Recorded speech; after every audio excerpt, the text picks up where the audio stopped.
Você já foi vítima de bullying ou algum tipo de violência social?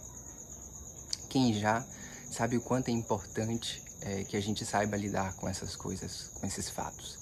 Quem já sabe como a violência que às vezes a gente sofre quando da infância, enfim, da juventude, pode trazer marcas para o resto da vida.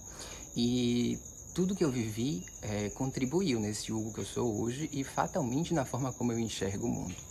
Portanto, nosso primeiro vídeo aqui no IGTV, que na verdade foram 2 e que está aqui na série de Estruturando Meu Pensar, ele serve para isso, para poder conversar com vocês, né, e introduzir a forma como eu penso.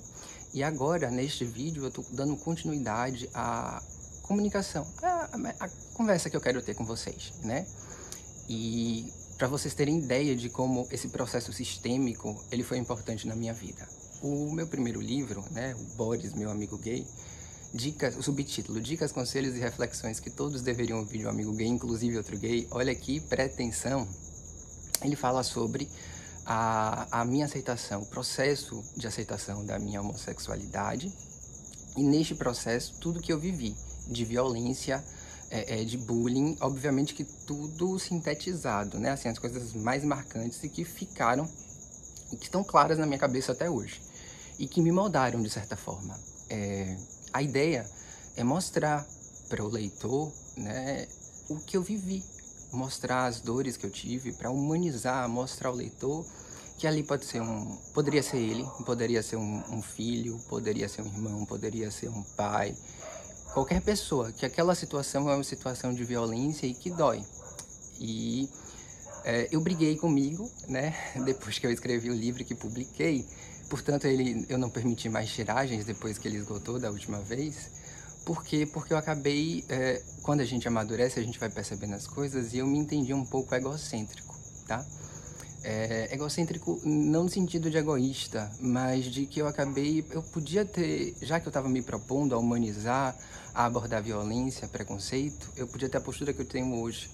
Eu poderia ter utilizado minha voz, porque apesar de eu ser gay, e tem muitos amigos que vêm, você não precisa ficar dizendo que eu sou gay. Enquanto eu disser que eu sou gay, incomodar, né? Ou até que eu venha dizer, por exemplo, outra coisa que agride mais, e que é um ato político, eu estar aqui agora me abrindo para todo mundo e dizer que eu sou passivo. Tipo, as pessoas vão se sentir incomodadas com isso, mas ninguém tem que se sentir incomodado com isso, porque isso não diz respeito a ninguém. Então, enquanto isso incomodar, enquanto amigos vierem de alguma forma conversar comigo sobre isso e me falar, eu não preciso, de fato, conversar, não preciso falar isso para ninguém. Mas é uma posição política minha, para normalizar, dar minha contribuição. Então, eu poderia ter utilizado minha voz no livro, primeiro, com um discurso mais suave, eu acabei me utilizando de estereótipos, e eu poderia ter saído do meu lugar, porque apesar de eu ser gay, né, de eu ser mais afeminado, assim, quando eu era criança, passivo, tipo, não tá aquela ideia de que hoje a gente tem, o povo fala, né, gay padrão, isso não existe que é padrão. Se você é gay, você já não é padrão, você já é fora da curva, então não existe, mas existe um ideal de gay padrão. E apesar de eu me encaixar, né, nessas situações sociais, eu continuo sendo branco, um menino de uma família que tem muitas condições, que tive acesso a boas escolas, né, quer dizer, escolas caras, com bons professores e com boas oportunidades. Eu continuo sendo homem, eu continuo sendo cisgênero, porque eu não sou transgênero, né, eu não sou gordo. Então, eu ainda me encontro, apesar de ser parte de uma parcela oprimida da sociedade, ainda me encontro muito protegido e tenho uma capacidade grande hoje de enxergar isso. E por causa disso, eu briguei comigo, né? Porque eu publiquei. Quando a gente publica alguma coisa que fica escrito para posteridade, e principalmente quando o livro teve uma boa tiragem, a gente fica assim pensando, né? Poxa, eu poderia ter sido melhor, não devia ter contribuído para esse tipo de visão. Mas hoje, né? Na realidade não foi hoje, tem um pouco mais de tempo. Em 2018, quando eu comecei a escrever a adaptação do livro para roteiro para cinema, porque eu quero ampliar as formas de conversar, ampliar as histórias, eu entendi que aquilo foi um processo na minha vida, que a sociedade que eu vivia era outra, inclusive, né? Até a forma de lutar pela normalização da homossexualidade era outra. E eu aceitei, né, que todo mundo erra, todo mundo precisa crescer, todo mundo dá os primeiros passos e que a vida não é perfeita, e hoje eu me abraço por isso. E, inclusive, o registro do argumento para o roteiro, do audiovisual desse livro, que é a adaptação do livro para o cinema, já está pronto. Chama agora Muito Menos Pretensioso, e eu acho que muito mais representativo do que eu sou e do que eu quero ser, do que eu quero levar para a humanidade. Chama Boris, Meu Amigo Gay, que é o mesmo título, é homônimo, mas o subtítulo é O Custo de Ser Humano. Porque hoje eu me entendo em situação de privilégio, e hoje eu me entendo, né, especialmente capaz de assumir isso que muitos chamam de coragem, de dizer que eu sou gay, de dizer que eu sou passivo, de maneira muito normal, de maneira muito tranquila, e não me diz nada em termos de... Desculpa, gente, uma formiga aqui no meu pé.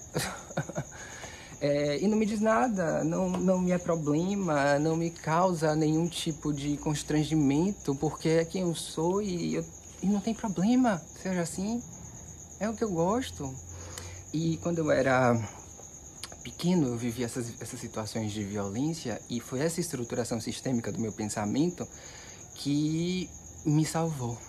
E até que me fez essa pessoa hoje analítica, talvez esse escritor sensível, essa pessoa que percebe as outras, que olha para a dor do outro e sente um pouco em si, apesar de nunca achar ou ter a pretensão de dizer que eu estou sentindo a dor de alguém, porque a gente nunca sabe a dor que cada um passa.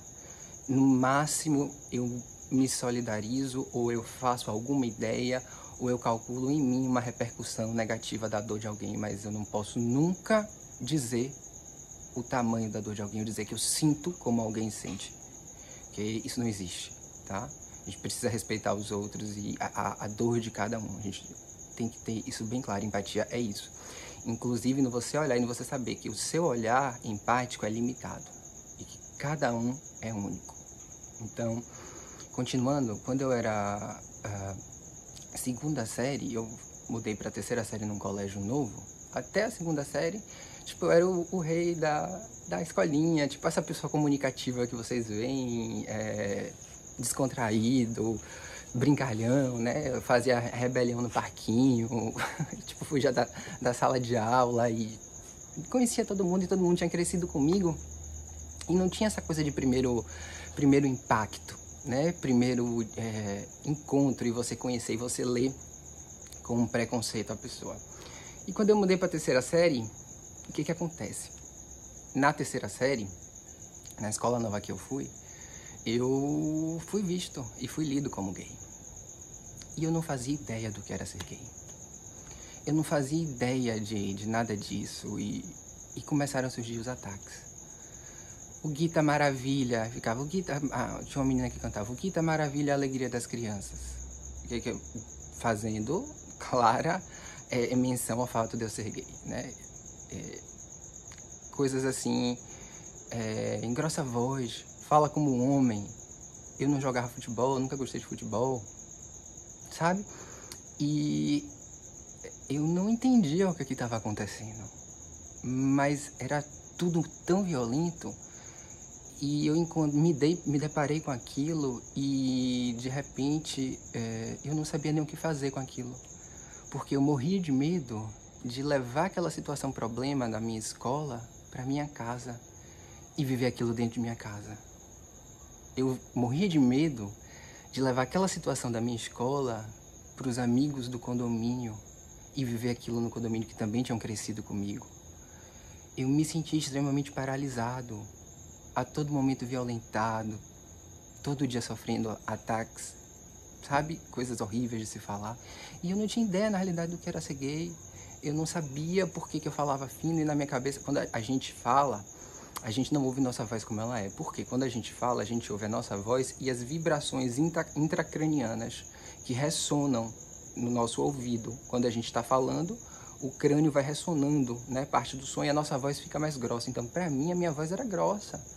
Mas quando depois eu ia ouvi-la, num áudio qualquer que fosse, nossa, eu ficava extremamente envergonhado, e aquilo era tão duro.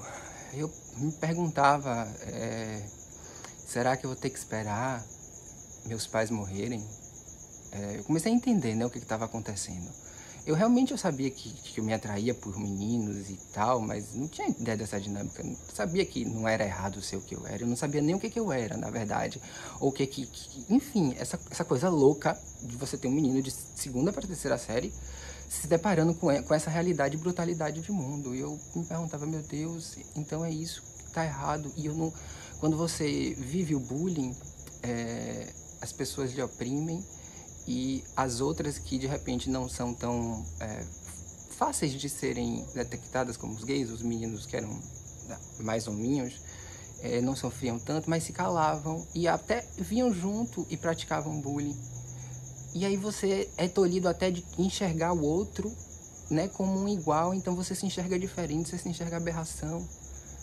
Eu vivia dizendo à minha mãe que eu queria sair da escola, mas eu não sabia como explicar para ela que eu queria sair de uma escola que ela tinha me mudado. Ela me perguntava e eu não tinha absoluta ideia de como fazer. Ela dizia que eu era mimado, que eu só queria sair porque eu queria sair, e tava no primeiro semestre.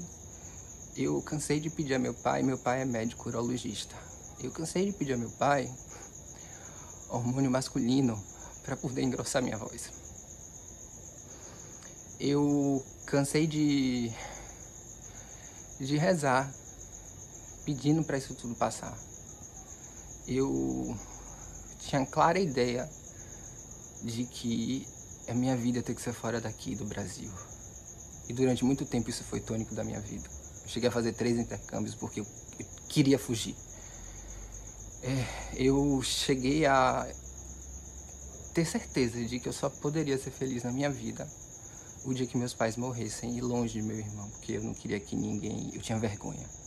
Eu não sabia como lidar com nada disso. Então, quando eu venho aqui e trago a vocês a forma como eu aprendi a ver as coisas, foi porque eu fui levado a sozinho ter que entender todas essas dinâmicas de violência que se oprimiam em cima de mim. Todas essas falas que me marcaram, eu tinha poucos amigos, eu não vivi relacionamentos até muito tarde na minha vida, me sentia sozinho, me sentia um erro, morri de medo de levar para casa, vivia separando a escola da família, a escola do condomínio. Era uma agonia assim indescritível, e só quem sabe, quem viveu algo do tipo sabe o que é isso. Então, hoje, ainda me enxergando em situação de privilégio, eu preciso defender e trazer outras vozes. E eu preciso mostrar a vocês o quanto isso é perverso, né? Seja a discriminação por um preto, racial, por um gordo, por uma trans. É violência que vocês não têm ideia. São marcas que a gente leva para uma vida. Me moldaram, fizeram de criança. Eu cansei de chorar sozinho, enterrando minha cara no travesseiro. E tendo que pensar o que fazer para não levar problema para casa, para não conectar a escola com casa, para separar esses mundos. Então, quando eu digo a vocês que entendam o que está acontecendo, entendam as pessoas, entendam as relações, para se utilizar disso e entender o que está acontecendo, para ver como vocês podem mudar, como vocês podem sair disso. Ter responsabilidade afetiva é isso. Não tem como viver um estado de amor se a gente não entender que o amor precisa ser por todos e para todos. A gente precisa ter a clara noção de quão graves são essas coisas e que isso vai para a vida. Então, assim, eu me preocupei em trazer isso para vocês. Meu livro trata disso. O filme, ele vai trazer uma abordagem múltipla e ampla. Eu vou chamar vários amigos, como já tenho chamado, para poder trazerem suas histórias. Então eu acho importante vir aqui e abrir um pouco com você, já que o livro não está mais disponível, tá? Cuidem dos seus, olhem com cuidado para os que sofrem, não subestimem a dor de cada um. A gente nunca sabe a dor de cada um, não cobrimos posições das pessoas. A gente não sabe com que estrutura elas estão para se posicionarem. Tá bem? Eu tô aqui porque eu quero, e porque eu posso, e porque eu acredito. Um beijo.